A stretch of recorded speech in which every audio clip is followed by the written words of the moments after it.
Hello and welcome to Climbing Daily. On today's show, I'm here with this man, Liam Longsdale, because we're covering the Arcteryx Academy, Alpine Academy, and you're part of that in terms of the photography workshops. So for people who don't know who you are, tell them who you are, what you do. So I'm a professional photographer, also a presenter. I specialise in adventure media, particularly climbing, rock climbing, sport climbing, alpine climbing, bouldering. What are you doing on the Academy? What's the workshop you're running? So I've been involved with the Arcteryx Alpine Academy for a few years through a company called Peak Design. I work on the photo clinics specifically, and this year we've split up the photo clinics in lots of different categories, and I'm teaching a particular one called on-rope photography or vertical photography.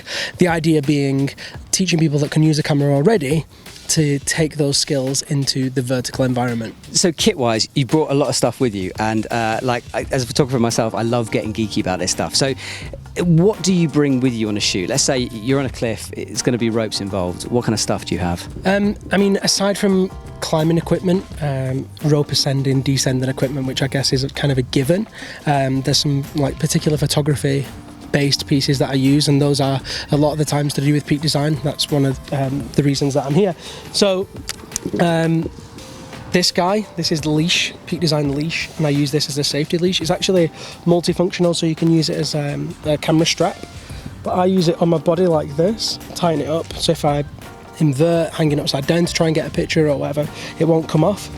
And it gives me the ability to kind of hold the camera in any orientation, and if I drop it, it's safe. And on your harness, you've got one of those clip things. Yeah, so these are called the capture clips. And this is basically like one of the game changers for my photographic workflow. Essentially, when you're Jumaring or hanging around, swinging, trying to place gear, if the camera's on a regular strap, it swings a lot. And if it's swinging, it's going to hit the rock, maybe you're going to break the glass or damage the body itself. When it's on this capture clip, which is super easy to use, I can be hands-free, and the camera is essentially limited to that. It's also lockable, so I can't accidentally drop that. That also works as part of my lens changing setup as well. A big thing for me when I'm on a rope is changing lenses. As soon as you change a lens, then something's loose. Being able to mount that in there means that it's not loose. I can always have two hands on something, and there's actually a piece of equipment that Peak Design make that enables me to change lenses really easily. And camera-wise, you're using Canon lenses and body, right? Yeah, so I use the 5D Mark III, and then my kind of go-to lens for wide stuff, landscape stuff, or if I'm trying to place a climber within a landscape is this 1635. It's the 2.8, like really, really good in low light, and just gives a really beautiful perspective on where the climber is. And we mentioned earlier that you seem to have this great relationship with the people you shoot with. Yeah. How important is that as a photographer to maintain that? For me personally, like, I'm under no illusions, I'm not the best photographer in the world. You know, I try really hard to improve what I'm doing. I try really hard to take the best shot every time, but definitely there are better photographers out there. My kind of path to success was the fact that I'm fast, I'm efficient, the climbers don't have to worry about me, and in that way we get on. And so my big breaks early on in my professional career were when climbers said, oh, we want to work with Liam, as opposed to a brand approaching me. And I think in this day and age, especially when, you know, I shoot with my iPhone X sometimes, you know, like I can get amazing pictures on that. That's a very easily attainable piece of equipment. So many people have that.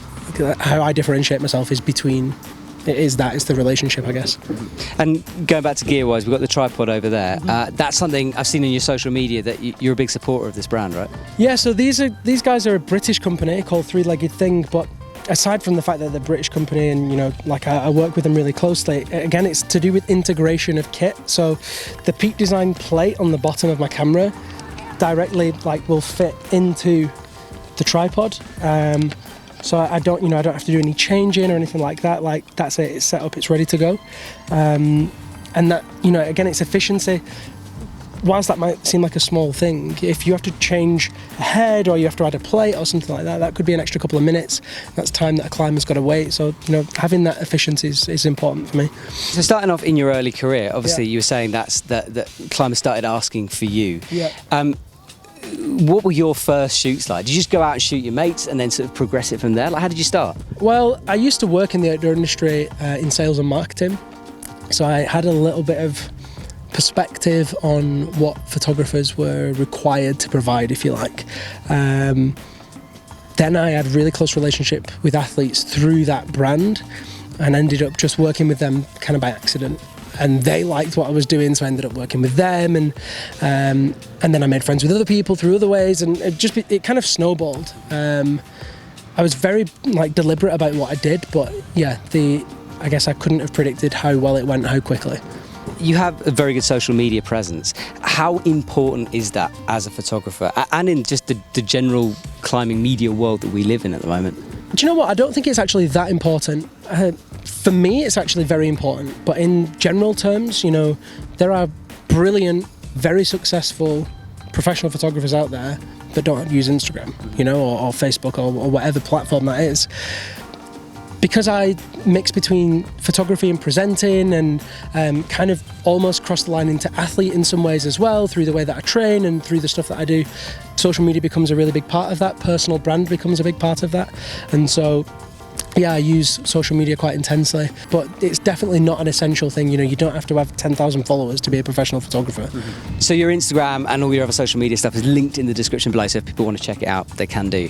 So back again to gear. If you had to bring something you couldn't do without, what would that be? Oh man, I mean, that's a really hard question, because there's lots of little things that I use that kind of transform what I do. I think one of the big misconceptions about photography is that you have to have really, really expensive equipment to be able to shoot amazing stuff, and that's not the case. For example, one thing that I try and bring to images is natural light, but often with bouldering or sometimes with certain conditions, you can't get good natural light. This is a pretty inexpensive Canon Speedlight, by the way that things go. It's not a big flash head or a strobe, it's a Canon Speedlight. And using this kit by a company called Magmod, I can transform the light that projects. And so some of my most successful pictures with a climber maybe 20 or 30 meters high have been lit from the floor with this. It actually magnifies the light similar to the way that a lighthouse does, and it zooms the light onto the climber and illuminates them, and then two of those either side gives you really balanced light, so it doesn't look very artificial. And that's made from silicon. It can just go in my rucksack. It's not heavy, and it's relatively inexpensive. So that's the Magmod mag beam, and then similarly it transfers into something like this, same company. That's a diffuser. Mm-hmm. So rather than a big softbox, that costs lots of money, a crucial piece of kit.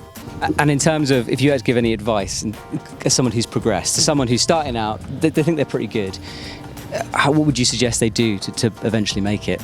Anyone that wants to be a photographer, regardless of whether they think they're good or not, the biggest advice I can get is just go shooting, take more pictures. I think if you take pictures really sporadically, it's easy to think that what you're doing is good, whereas if you take loads, you can go, okay, you start to learn what's good and what isn't. My kind of progression came from working with other photographers early on in my career, shooting with other photographers, assisting other photographers, and I learned so much then. So I guess try and work with other photographers would be my big advice. Awesome. Well, Liam, thank you so much. It's always a pleasure to look at what you've been up to and follow you along with your adventures. So cheers. I'll check out that gear and I'll see you soon. Thanks so much for having me, and psyched to be here.